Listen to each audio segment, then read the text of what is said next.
Mr. Speaker, I appreciate that. We all got elected. I've been here 5 years now. You're fairly new to this institution, and everybody comes with dreams. You don't come because you're looking for a new business card. You come because you want to make a difference for folks back home. We all have about 700,000 bosses back home, and they want us to make a difference. Mr. Speaker, I want to talk about some of those differences today. You can't see it from where you're sitting, but I've got a little America's to-do list down here. I didn't have enough paper back in the office to do the entire to-do list. There's a lot out there, as I know you hear every weekend when you go home as well. But I put a couple of the top things out there. I've got fix our roads and bridges out there. Just a terrible infrastructure issue. What separates America in terms of getting our goods to market around the globe is a world-class infrastructure. Investment in that infrastructure has waned in recent years, Mr. Speaker. We've got dangerous bridges. We've got roads that are in desperate need of repair, and that's one of those things. Maintain the postal roads that the Constitution uniquely assigns to the United States Congress. That's on the list. Update our national water policy, Mr. Speaker. We're going to have wars on this planet, mark my words, not over oil, but over fresh water. Having a freshwater infrastructure, maintaining our natural resources, taking care of and being good stewards of those resources that we've been entrusted with, critically important. One of those things that the federal government has a dominant role in doing. We've got to get on that. Tax relief, Mr. Speaker. Where is that family back home that isn't trying to figure out how next month works and the month after that and the month after that? I keep hearing about this economic recovery, and yes, the numbers are getting better slowly. They're not improving nearly fast enough, Mr. Speaker. The folks cannot afford to support an inefficient federal government. Tax relief is on that list. Medicare, Mr. Speaker. There's not a man or woman in this nation that depends on Medicare that does not know it is in fiscal peril. There is not enough money in the Medicare Trust Fund to meet the promises that we've made to American seniors. There is not enough money in the Medicare Trust Fund, even though working, pardon me, Mr. Speaker, working age men and women begin paying in their very first paycheck to meet the promises of this generation and the next. We owe America better than that. Fixing that is on the to-do list. Improving veterans care, Mr. Speaker. For Pete's sakes, talk about something that is uniquely the responsibility of this government. We ask so much of the young men and women in uniform that serve and protect this nation. They ask nothing of us, but we make promises to them. We must keep those promises, Mr. Speaker. It is hard to open up the newspaper and not read a story of America failing its veterans. We must do better, and we can do better. And Mr. Speaker, cutting spending, for Pete's sakes, when folks back home do send $1 worth of taxes to Washington, D.C., they don't believe they're going to get $1 worth of value out of it. They think it's going to get thrown down some rat hole somewhere over on some pet project that's not going to benefit anyone. They think it's going to get wasted on a regulatory infrastructure that isn't modernized for the 21st century. Mr. Speaker, every family has to do more with less in tough economic times. The federal government is no different. And this is just the beginning of a to-do list, Mr. Speaker. It's dreary outside. Steady mist coming down. Haven't seen the sun out there for days. Sometimes, Mr. Speaker, I get back home and I hear that same kind of spirit coming from folks trying to feed and provide for their families. There's a dreariness out there, Mr. Speaker, where folks feel like that self-governance is not serving them the way that it should. And that's why you and I ran for Congress. And that's why I've come to the House floor today, Mr. Speaker, with good news. With good news. It is true that when you open up the newspaper, it is failure after failure after failure, but that is not telling the story of the work that the good men and women in this chamber are doing, that Republicans and Democrats are coming together to do, that the House and the Senate are coming together to do, that the Congress and the White House are coming together to do, Mr. Speaker. In this election season of everybody talking about what divides us, everybody talking about what the failures are, I want to talk about those things that unite us and on which we are succeeding for the American people together. 36 short-term transportation extensions, Mr. Speaker, since the last time we passed a long-term transportation bill. 36 short-term extensions. Now, sometimes just days. If anybody's in the construction business, Mr. Speaker, they know you can't plan to build a bridge in a matter of days. This is a multi-year project. You need long-term planning. You need long-term certainty. And historically, that's what the Congress has provided. Republicans, Democrats coming together, bipartisan way, Congress, White House coming together to provide for a multi-year transportation bill. But it's been more than 2 decades, Mr. Speaker, since this body has passed a 5-year transportation bill, a multi-year transportation bill that provides certainty to folks back home, that fulfills the commitment that every American citizen expects from their federal government, having collected gas taxes and every gallon of gas that the American consumer buys. We all know about the infrastructure needs in this country. For more than 2 decades, Congress and the White House had not been successful in fulfilling that responsibility. When Republicans ran the show, we failed. When Democrats ran the show, we failed. When Republicans were in the White House, we failed. When Democrats were in the White House, we failed. But this Congress, the men and women gathered here, Mr. Speaker, with this president in the White House, we came together and we succeeded. The first long-term transportation bill in more than 20 years. Mr. Speaker, 5 years of funding is just a beginning. I won't tell you this is the end of the show. Our transportation Chairman Bill Schuster out of Pennsylvania, he wants to do more. This isn't the end. This is the beginning, but it's a fantastic beginning, and it's one that we ought to celebrate. $305 billion going back to communities around this nation to focus on safety and infrastructure. It streamlines the process, Mr. Speaker, the most dramatic streamlining of the regulatory process. It often takes longer to get regulatory approval to build a bridge than it does to build the bridge itself, Mr. Speaker. Years wasted on approval processes that could have been streamlined while still being good stewards of our environmental resources. This bill does that.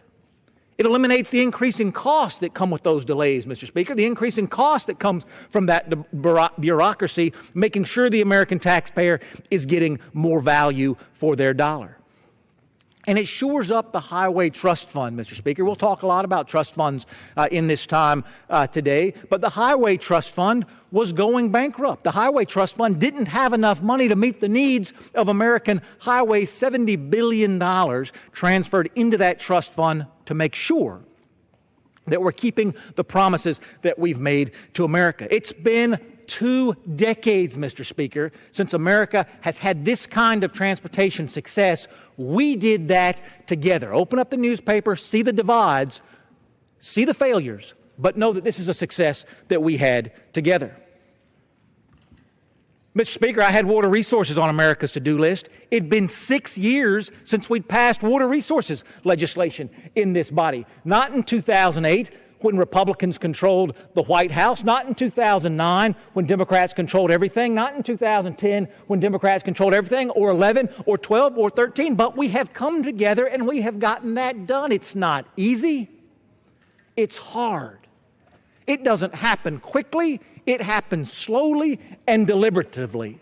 But 6 years since we've been able to succeed together in passing what we call the WRDA bill, Mr. Speaker. Now it's done. Now it's the law of the land. I want to make that clear, Mr. Speaker. I'm not talking about bills today that the House has passed and they're going nowhere. I'm not talking about bills today that the House has passed and the Senate has passed, but they're going nowhere. I'm talking about bills today that the House has worked entirely through the process, that the Senate has worked entirely through the process, and that the President of the United States has signed into law bills that are laws and making differences for America's families. This WRDA bill, Water Resources Reform and Development Act, is the most comprehensive policy reform bill, again, in 2 decades, Mr. Speaker. It accelerates project delivery because, again, there is no more urgent need, as we see in Flint, Michigan, no more urgent need than a stable and safe water infrastructure. Mr. Speaker, It goes into $18 billion worth of projects that have been on the books for years but have failed, projects that folks have not committed the time and resources to complete. It pulls those back in. It cancels all of those projects, saves that money, rededicates it to projects that the American people can benefit from, and it strengthens the oversight and accountability because these are American taxpayer dollars we're talking about here. And when they go out the door to localities back home, folks deserve to know they're being used responsibly. Increase in oversight and accountability, Mr. Speaker. Again, it's been more than 2 decades since we've seen something of this kind. We got it done together, Mr. Speaker. Republicans, Democrats, House, Senate, and White House. Mr. Speaker, tax relief is on the list for American families. And tax relief was delivered by this body, this Congress, and this White House. Mr. Speaker, what Republicans failed to be able to do, and I'm not knocking them, it was a difficult environment. I'm a hardcore Republican from the great state of Georgia, but when George Bush was in the White House and Republicans were running the House and Republicans were running the Senate, they provided tax relief, but they couldn't make it permanent. They didn't have the votes to make it permanent. So it languished out there. Families uncertain about what the tax future would hold. Businesses uncertain about what the tax future would hold. Together, in this body, with the signature of the President, we provided 99% of Americans the certainty that even George Bush in a Republican House and Senate could not do. Divided government's hard, Mr. Speaker. Divided government is hard. The differences that we have on policy are dramatic. But there is still more that unites us as a nation than divides us as a nation. That is true in this chamber as well. We came together on tax policy and did that. Taxes were going to go up, Mr. Speaker. In this tough economy, taxes were going to go up on almost every family in the land. We prevented that income tax increase from hitting 99% of all Americans. Mr. Speaker, I wanted to prevent the tax increase on 100% of Americans. I couldn't get the votes to get that done. I know you would have joined me in that. But sometimes you have a choice between can you get something done or will you get nothing done? And I promise you, Mr. Speaker, if you're working hard trying to provide for your family back home, you do not care who is to blame for a problem. You just want the problem fixed. We could have stood around this chamber. We could have argued amongst ourselves about whether the perfect is the enemy of the good. We did not. We struggled to find agreement. We found that agreement, and we made a difference for 99% of Americans in the struggling economy today. That counts. Mr. Speaker, we talked about the to-do list, the Medicare Trust Fund. Mr. Speaker, back in the late 1990s, when Newt Gingrich was the Speaker of the House and Bill Clinton was the President, they made an effort to protect the Medicare Trust Fund from going bankrupt. This is something that has been on the mind of Americans all the way back to 1965. The Medicare Trust Fund has never been properly funded. Health care costs have always had a rate of inflation higher than that of other services, and we've struggled with how to make the math work. Well, they came up with a plan back in 1997 to fix it. The plan didn't work. And it was going to cause a dramatic reduction in what doctors were reimbursed and a dramatic reduction in the benefits that were available to senior citizens. So what happened in 2003, Mr. Speaker, when it came time for those first painful cuts to go into place? The first effort to protect the Medicare Trust Fund. Congress kicked the can down the road. They delayed those cuts from going into place for 1 year. What happened the next year? They delayed it for a year again, and the next year they delayed it again, and the next year again, and again, and again, and again. 17 times, Mr. Speaker. When we had come together and passed legislation that was designed to protect the Medicare Trust Fund, when it came time to actually do the heavy lifting, we kicked that can down the road. All the while having the trust fund become more and more and more unstable. We all knew there was a problem. Nobody wanted to take responsibility of fixing it. Mr. Speaker, in this divided Congress, in this divided government, in this Washington that supposedly can't come together to fix American problems, we passed H.R. 2. It was the first bill out of the gate, well, second bill out of the gate, but it came right out in front. H.R. 2 which was the first Medicare reform proposal to be signed into law in more than 10 years, and solved a problem that had been created almost 20 years ago, and no Congress before, no president before had had the courage to permanently fix. Mr. Speaker, we talk about Medicare as one of the third rails of politics. Don't touch that rail or else you'll be defeated. Mr. Speaker, this body is not about who wins and who gets defeated. This body is about who can make a difference. We needed to make a difference for folks relying on Medicare. 392 House members and 92 senators supported this bill. Hadn't been able to fix it for almost 20 years. Hadn't been able to fix it, so the can had been kicked down the road 17 times.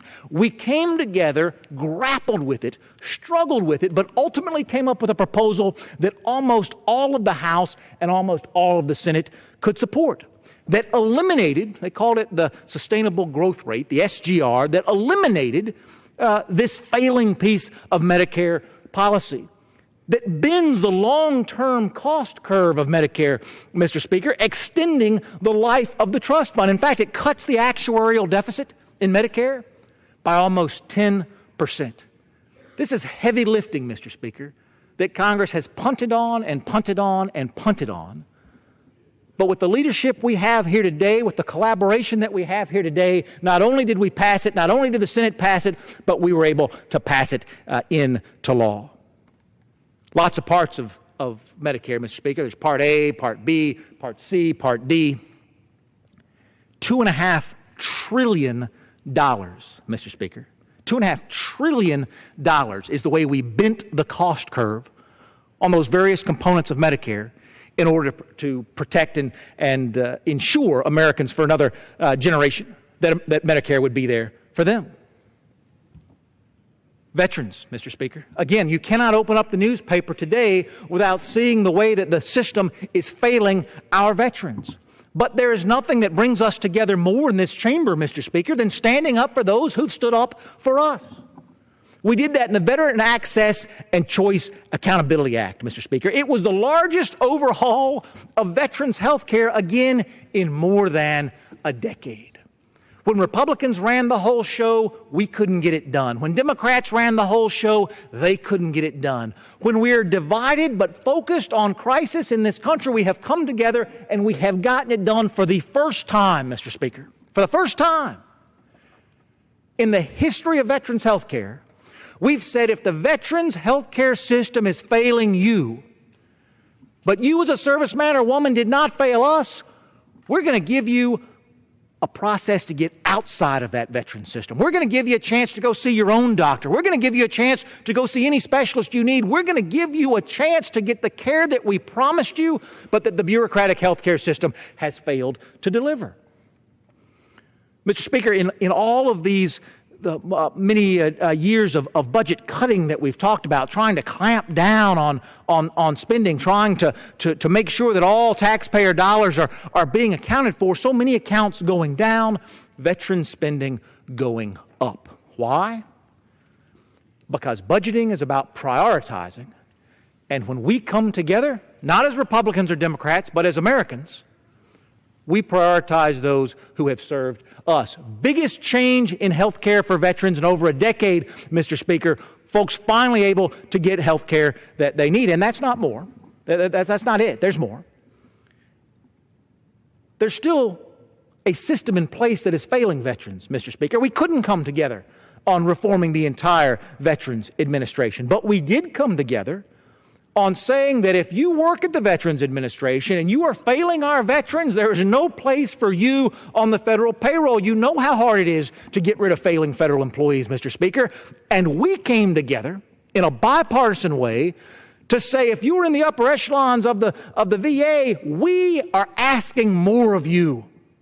If you are in charge of serving our veterans, we are asking more of you. And if you fail, we're going to ask you to leave so we can get somebody else in there. Streamline the firing process, Mr. Speaker, to get rid of ineffective employees as we had not done before in federal employment.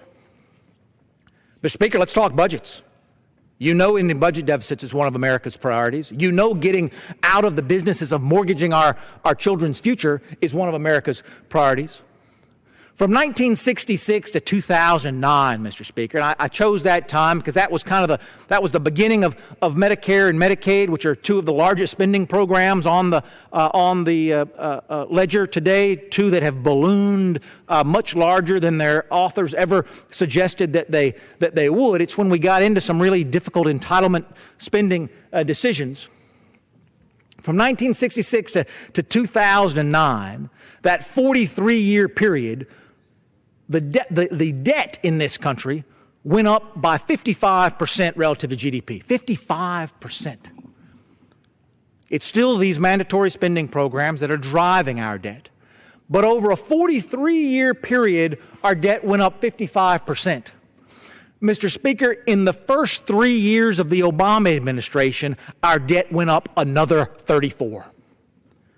For 43 years, it had gone up 55%, way too much, but a gradual increase. In 3 years, it went up 35%. We went from going up about 1% a year to going up 10% a year, Mr. Speaker. But today, with this Congress, this House, this Senate, divided government, from 2012 to 2015, when we've been grappling with this issue together, when we've been looking for answers together, when no side had complete control, but we had to work together to find solutions, we have collapsed that increase back down to that 1% a year. There's so much more to do, but we just disagree. The President introduces a budget every year. That budget never balances. Not this year, not next year, not 10 years from now, not 100 years from now.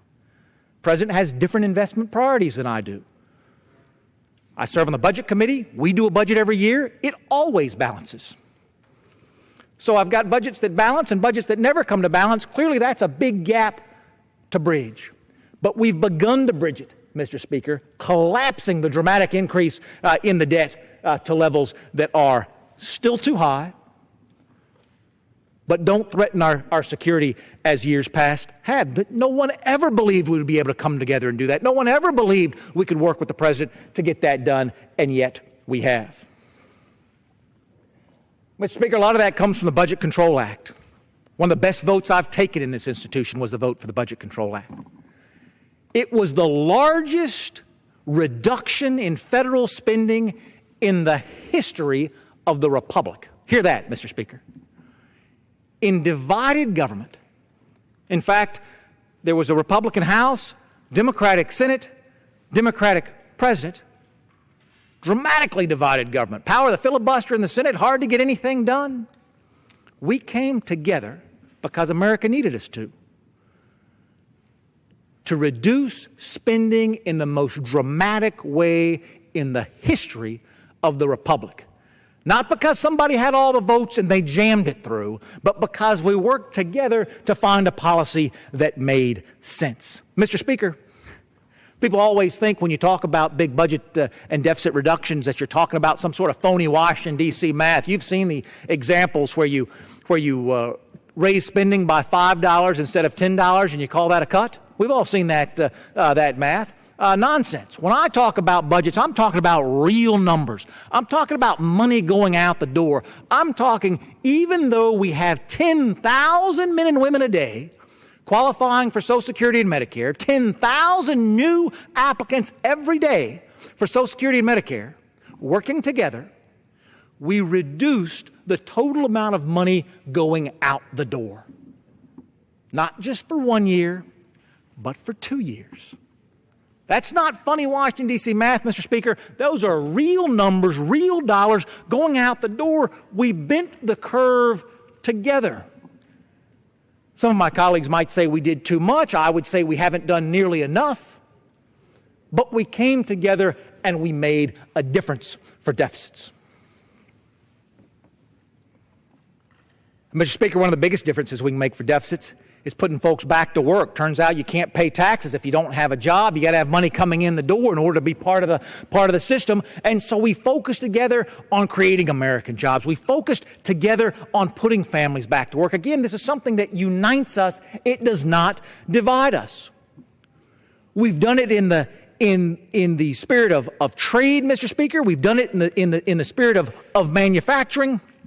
We've passed legislation here that the President has signed into law that is working today to make sure if you work in a manufacturing industry in America, you are not disadvantaged relative to foreign competition. If we're trying to export the best products made in the world today, those manufactured by American hands, we're tearing down the trade barriers that are preventing those products from getting into the hands of customers who want them overseas. We've done that together. When it comes to tearing down those trade barriers, Mr. Speaker, America's already virtually a free trade zone. We always say we'll play fair with other nations, but other nations don't always say that to us. So this Congress empowered the President to go out and do those negotiations, to tear down those barriers, to make sure that American working families always get a fair shake on the global scene. Mr. Speaker, we hadn't seen that happen in a decade. And a Republican Congress came together to work with a Democratic President to say we're all in this boat together. Putting families back to work is not a Republican priority alone, though it is a Republican priority. It's not a Democratic priority alone, though it is a Democratic priority. It is an American priority, and that's why America's House and America's Congress and America's President work on it together. Mr. Speaker, that takes me back to where I started. Put America's to-do list up here on the board. I talked about the dreary weather outside and the kind of the dreary spirit that I feel sometimes when I talk to folks about how Congress is operating and how Congress and the President are working together and how America, in the spirit of self-governance, is succeeding or failing at addressing America's priorities. Mr. Speaker, we did the first roads and bridges bill, $305 billion in more than 2 decades, more long-term certainty than America had seen in 20 years because it was the right thing to do. We updated the national water policy, Mr. Speaker. We've done more. This is the most substantial positive improvement to delivering clean water to American citizens that we've seen in more than a decade. We did that together. Tax relief, Mr. Speaker, working together. Prevented taxes from going up on 99% of American families. Working together, we did things that George Bush and Republican Congress couldn't do because they didn't have the votes 15 years ago. We did that together because it was the right thing to do in this tough economy. Mr. Speaker, we came together on Medicare reform. 17 short-term extensions kicking the can down the road. Congress and the President afraid to take a stand and solve a problem. We came together and did that. Republicans and Democrats, House and Senate. President Obama and America's Congress. Improving veterans' health care, Mr. Speaker, for the first time in American history. If the veterans' health care system is failing you, we give you an exit ramp to go and see your physician, your specialist, the best that America has to offer because as a serviceman or woman, we've made promises to you. And in a bipartisan, bicameral way, we're committed to keeping those promises. Biggest reforms in more than 10 years. And Mr. Speaker, we've cut spending. We've cut spending not with phony Washington, D.C. math, but with real dollars going out the door. Biggest deficit reduction package in American history we did together. Divided government, divided Congress. But it's the right thing to do for the American people, and that's what this Congress is about, Mr. Speaker. That's just the beginning of the to-do list. I don't want to feel like I'm tooting the horn of bipartisanship in this institution. I didn't even have education reform on that list. Didn't have education reform on that list, but we've done it. We've come together, bipartisan way, bicameral, with the White House, signed into law, the biggest devolution of education policy that we've seen in 10 years. Again, more than a decade it's been since we've come together to make sure that principals and teachers and parents have more control over the education of children in our communities. We repealed 49 different programs, Mr. Speaker. I'm not saying hardcore conservative Republicans repealed them. I'm not saying liberal Democrats repealed them. I'm saying together we scoured the entire federal education landscape looking for ways to do better for our families back home. And when we rolled up our sleeves, when we took off the Republican and Democratic labels, when we all sat down as parents and grandparents and community leaders about how to do better for our children, we found 49 programs, all of which had a constituency out there, all of which had somebody making a buck off of them, but programs that were failing our children, and we ended them. We ended them together because it was the right thing to do. Biggest education reforms, Mr. Speaker, again, in more than a decade. Mr. Speaker, I don't have the time to go through the difference that we're making together. From our veterans, H.R. 91, H.R. 203, H.R. 313, H.R. 2499, on and on and on. Not bills that we've passed here in the House, though we have. Bills we've passed in the House, bills that have been passed in the Senate, bills that the House and Senate have come together on, bills that have been sent to the President's desk, and bills that the President has signed into law, making a difference. Reducing the size and scope of government, Mr. Speaker. H.R. 1626, H.R. 2029, H.R. 2048, and the list goes on and on and on. Doing things together for our bosses back home because they're going to make a difference. Creating jobs and expanding economic opportunity, Mr. Speaker. Again, H.R. 2029, H.R. 22, H.R. 1000, S. 535. Yes, there are even some bills that originated in the Senate, Mr. Speaker, that are delivering for the American people. I'm proud to say most of them start with H.R., but there are even a few Senate bills in there. Good ideas from the other body that we took on, that we made better, that we sent to the President's desk, that he signed. Defending America's freedom and security. Patient-centered health care solutions. Mr. Speaker, everybody talks about the President's health care bill. You're either for it or you're against it. It's a divisive issue. Nobody talks about the fact that there are parts of the President's health care bill that I believe are broken from the hardcore right, and that my friends on the left believe are broken too. And so we've come together not once, not twice, not 3 times, not 5 times, but almost a dozen times to repeal parts of the President's health care bill that we all agreed were not serving the American people. At the end of the day, Mr. Speaker, it's not about who can be a good Republican or who can be a good Democrat. It's about who can be a good public servant. And that's never going to make the front page of the newspaper. It's never going to be a part of this presidential election cycle. It's never going to be in a commercial on TV talking about how successful we are when the cameras go off, when the labels come off, and when we're focused on what we all came here to do, and that's make a difference. Mr. Speaker, we're going to keep going on through this election cycle, and there's going to be more division, and there's going to be more strife, and there's going to be more finding out who's to blame and whose fault it is. But I've gotten to know the men and women in this chamber, Mr. Speaker, and I confess there were some of them that I wanted to dislike from the get-go. Oh, I wanted to dislike them. I'd seen them on TV, and I knew they didn't have any merit, didn't have any business being here, didn't have any desire to serve the American people. My confession here today, Mr. Speaker, is I was wrong. I was wrong. There are colleagues on the other side of the aisle with whom I disagree about virtually everything. But for that one small issue on which we find some common ground, they will roll up their sleeves and they will bleed with me and sweat with me until we find a way to make a difference for families back home in their district and mine. There are folks on the other side, Mr. Speaker, who come down here on this floor and rail and rail and rail, and it's every partisan tagline that you could imagine. But when the camera goes off, they roll up their sleeves and they get to work making a difference for their district and for mine. My voice is not loud enough, Mr. Speaker, to drown out all the division that's in a presidential election campaign. My voice, Mr. Speaker, is not loud enough to drown out all the commercials going on all over the country and all the headlines all over the country that talk about how Washington is a big cesspool and it's broken and we should just give up on self-governance altogether. But not me. My voice may not be loud enough, but it will be tireless. I believe in self-governance.